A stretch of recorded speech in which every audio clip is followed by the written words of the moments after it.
उसे लगने लगा था कि इस पुराने घर में कुछ तो अजीब है। दीवारों से अक्सर डरावनी आवाजें गूंजती थी, इसलिए उसने झाड़ू उठाई और दीवार में कई छेद कर दिए, जैसे सच में कोई चीज अंदर छुपी हो। बड़ी बहन आवाज सुनकर उसे रोकने आई और बोली कि शायद ये चूहों का काम है, लेकिन उसके इतना कहते ही एक और अजीब आवाज ने उन सबको बुरी तरह डरा दिया। बहन ने उसके हाथ से डंडा लिया और संभल कर उस आवाज को ढूंढने लगी, लेकिन जैसे ही उसने दीवार पर हल्का सा मारा, वो पूरी की पूरी ढह गई। उसके बाद बच्चों ने देखा कि वो किसी पुरानी बंद पड़ी लिफ्ट का रास्ता था, लेकिन हैरानी की बात ये थी कि मम्मी की खोई हुई कार की चाबियां भी यहीं पड़ी थी। बड़ी बहन ने ज्यादा नहीं सोचा, उसे लगा कि ये सब उसके छोटे भाई की ही शरारत है और उसने उसे सारा कचरा साफ करने का ऑर्डर दे दिया। बड़ी बहन के डर से जेरी चाह कर भी कुछ नहीं बोल पाया, लेकिन वो अंदर ही अंदर बहुत गुस्से में था। तभी गद्दे के नीचे मिली एक अजीब सी चाबी ने उसकी एक्साइटमेंट और बढ़ा दी। जेरी उस पुरानी लिफ्ट के बॉक्स में घुस गया। वो इस राज का पता लगाना चाहता था। उसने रस्सी खींची और बॉक्स सीधे ऊपर बने एक खुफिया कमरे में पहुंच गया। वहां हर तरफ मकड़ी के जाले और धूल थी। साफ था कि बहुत समय से यहाँ कोई नहीं आया है। जब टॉर्च की रोशनी दीवार की एक तस्वीर पर पड़ी तो जेरी ने देखा कि ये तो उसके परदादा आर्थर है। मम्मी ने बताया था कि वो सालों पहले ही अचानक से गायब हो गए थे और उनकी बड़ी बेटी यानी बच्चों की बड़ी नानी को उसके बाद पागल समझकर एक मेंटल हॉस्पिटल भेज दिया गया था। जेरी ने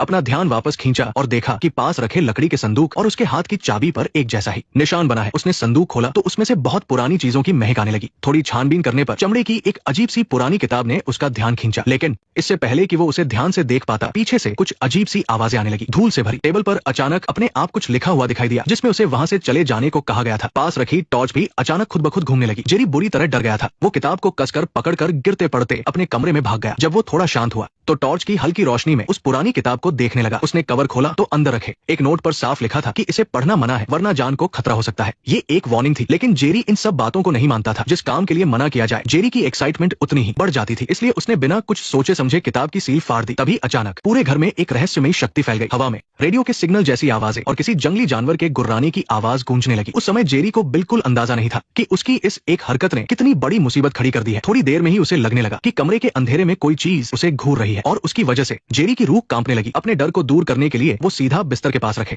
लकड़ी के संदूक में छिप गया और किताब में जवाब ढूंढने लगा। असल में ये उसके परदादा की पूरी जिंदगी की मेहनत थी। एक बार जंगल में रिसर्च करते समय वो गलती से परियों और जादुई जीवों के एक रहस्यमयी इलाके में पहुंच गए थे। वो कभी इंसानों के सामने नहीं आते थे, लेकिन उनके साथ कुछ समय बिताने के बाद आर्थर ने अपने अच्छे बर्ताव से कुछ जादुई जीवों का भरोसा जीत लिया था, जिसके बाद उसने इन जीवों पर बहुत गहराई से रिसर्च की। न सिर्फ उनकी आदतें और ताकत, बल्कि उसने उनकी कमजोरियों का भी पता लगा लिया था। लेकिन दुनिया की हर चीज की तरह जादुई जीवों में भी अच्छे और बुरे दोनों तरह के लोग थे। दुष्ट राक्षसों की नजर उनकी रिसर्च पर पड़ गई। अपनी जिंदगी भर की मेहनत को बचाने के लिए आर्थर ने घर के चारों तरफ एक शक्तिशाली सुरक्षा घेरा बना दिया ताकि बुरी ताकतों को रोका जा सके। ये सब पढ़कर जेरी डर से कांपने लगा। इसका मतलब उसके परदादा के गायब होने का सीधा कनेक्शन इन जादुई जीवों से था। अचानक उसकी बहन की चीख ने रात का सन्नाटा तोड़ दिया। जेरी और उसका बड़ा भाई साइमन झटके से उठ बैठे और भागकर बगल वाले कमरे में गए। वहां का नजारा देखकर दोनों भाई हैरान रह गए। बहन के लंबे बाल न जाने कैसे बेड से बंधे